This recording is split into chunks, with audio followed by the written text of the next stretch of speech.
আসসালামাইকুম প্রিয় আপু এবং ভাইয়ারা, মাটির চুলা কিনে এনেছিলাম 2 বছর আগে। আজকে দেখছি সেই মাটির চুলা বানানো আবার রিপেয়ার করা হয়েছে।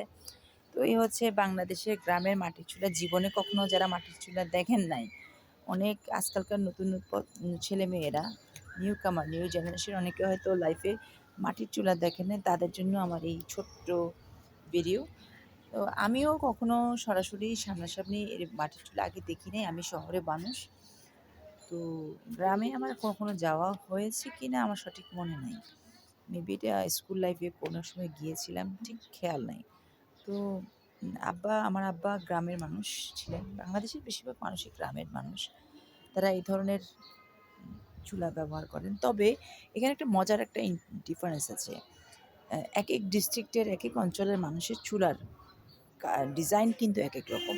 যেমন এটা হচ্ছে ভোলা অঞ্চলের লোকেরা এই ধরনের, যারা ভোলা অঞ্চলের মানুষ তারা এই ধরনের চুলা ব্যবহার করেন।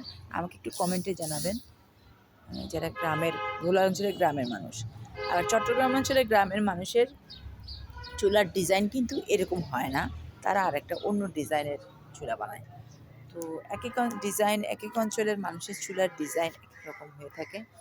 64 জেলার চুলার ডিজাইন 66 রকম হয়ে থাকে মেবি। তো যাই হোক, যেটাই হবে হোক, রোদও পোহাচ্ছি। ভিটামিন ডি নেওয়া আমার জন্য উপকার দরকারি, ডাক্তারের কথা মোতাবেক। সেই সাথে চুলাও দেখছি। তো এই হলো কাহিনি। সবাই ভালো থাকবেন এবং চুলা সম্পর্কে একটু নলেজও আপনাদেরকে দিলাম, এটাও আপনারা জানলেন। সবাই ভালো থাকবেন। ধন্যবাদ সবাইকে।